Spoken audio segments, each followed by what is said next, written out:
আসসালামু আলাইকুম, hello everyone, welcome back to my channel Sadia's kitchen with Barishal.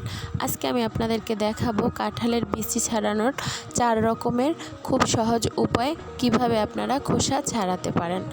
তো ভিডিওটি শুরু করার আগে একটা রিকোয়েস্ট থাকবে, যারা এখনও আমার চ্যানেলটি সাবস্ক্রাইব করেননি সাবস্ক্রাইব করে দিন, পাশে থাকা বেল বাটনটি বাজিয়ে দিন যাতে এভাবে নিত্য নতুন রেসিপি এবং টিপস আপনাদের কাছে পৌঁছে যায়।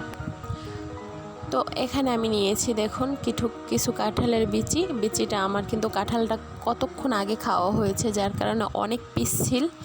তো এটা আমি কি করব, প্রথমে এভাবে একটা কাপড় দিয়ে ধরে তারপর আমি ছুরি দিয়ে এভাবে একটু খোসাটা ছাড়িয়ে নেব, যেহেতু অনেক পিচ্ছিল তো সেহেতু এভাবে করব। আর যাদের সময় থাকবে হাতে অনেক, তারা কি করবেন, রোদে একটু শুকিয়ে নেবেন বা ফ্যানের নিচে মেলে রাখবেন, তাহলে কিন্তু আপনাদের যখন এটা পানিটা থাকবে না, শুকিয়ে যাবে, তখন কিন্তু ছাড়াতে খুব ভালো হবে।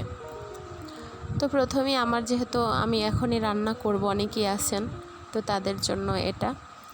তো দেখুন এখানে আমি প্রথমে উপরের খোসাটা ছাড়িয়ে তারপরে এভাবে ছুরি নিয়ে আমি কেখে নিচ্ছি, মানে ছেঁচে নিচ্ছি, একটু একটু উপরের লাল চামড়াটা ছাড়িয়ে নিচ্ছি। তো এটা হচ্ছে একটা উপায়। তা আবারও আপনারা চাইলে কিন্তু একত্রে অনেকগুলো কাঁঠালের বিচি কাপড় দিয়ে মুছে নিতে পারেন।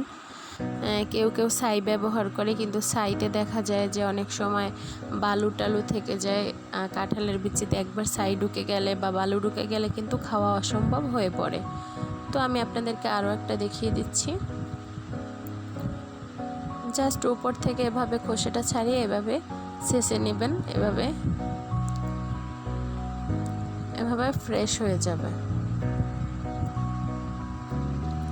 তো এবার আমি কি করব, অবশ্যই একটা পাত্রের ভিতরে কিছু লবণ এবং পানি গুলে রেখেছি, এর ভিতরে আমি কাঁঠালের বিচিগুলো রাখবো, না হলে কিন্তু কষ হয়ে যাবে। এবার এটা আপনারা করবেন অবশ্যই।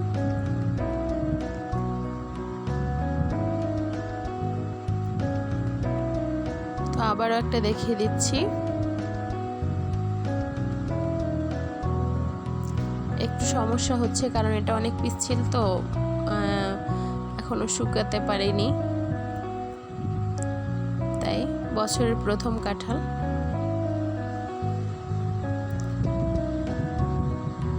তো আপনাদের কাছে একটা পদ্ধতি শেয়ার করলাম। এরপর যে আমি এখানে একটা বটি নিয়েছি, তারপরে এভাবে কাঁঠালের বিচি ধরে এভাবে আলু যেভাবে আপনারা ছিলে নেন ওভাবে পাতলা করে ছিলে নেবেন।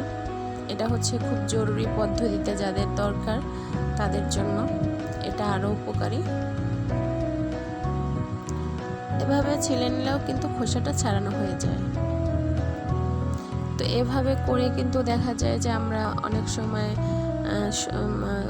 একটা রেসিপি করি যাতে একদম ফ্রেশ কাঁঠালের বিচি দরকার হয়, সেক্ষেত্রে কিন্তু এটা প্রযোজ্য। যেমন অনেক হালুয়া বানায়, তারপর হচ্ছে সন্দেশ বানায়, সেক্ষেত্রে কিন্তু এটা একদম ফ্রেশ হয়ে যাবে, ভালো লাগবে।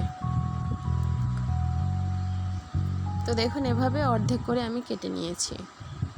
তো দুইটি স্টেপস আপনাদের কাছে শেয়ার করলাম। এবার আমি করেছি কি, এখানে কিছু কাঁঠালের বিচি আমি উপরের সাদা অংশটা ছাড়িয়ে খোসাটা ছাড়িয়ে তারপর আমি 30 মিনিট লবণ পানিতে ভিজিয়ে রেখেছিলাম। দেখুন একদম নরম হয়ে গেছে। এবার আমি এভাবে একটা তারের সোবা, যেটা দিয়ে আমি হাঁড়ি পাতিল যেটা দিয়ে আমরা মাজি, ওটা দিয়ে আমরা ঘষে পরিষ্কার করে খুব সহজে নিতে পারি। তো এবার 4 নম্বর স্টেপ হচ্ছে, এভাবে একটা পাটার উপরে পাটাটা উল্টিয়ে নিয়েছি, এভাবে একটু পানি দিয়ে তারপর কাঁঠালের বিচিগুলো আমি ঘষে নিচ্ছি, কারণ এগুলো লবণ পানিতে আমি 30 মিনিট ভিজিয়ে রেখেছিলাম উপরে সাদা বড় পুরো খোসাটা ছাড়িয়ে। তো আবার একটু ধুয়ে আবার আমি এভাবে ঘষে নিচ্ছি। এভাবে ঘষে নিলে কিন্তু আরও সহজ উপায়ে আপনারা ছাড়িয়ে নিতে পারবেন, সব থেকে বেস্ট এবং সহজ উপায়। তো এবার আমরা ধুয়ে নিয়েছি, দেখুন মাশাআল্লাহ একদম ফ্রেশ হয়ে গেছে। এবার কি করব, দেখুন এখানে কিন্তু এর গায়ে একটু লালচে লালচে থাকে, যদি আপনাদের ভালো না লাগে এভাবে একটু করে ছুরি দিয়ে আপনারা এভাবে একটু ছেঁচে নিলেই আপনারা দেখবেন যেগুলো খোসাগুলো একদম ফ্রেশ হয়ে গেছে। আশা করি আপনাদের ভালো লেগেছে।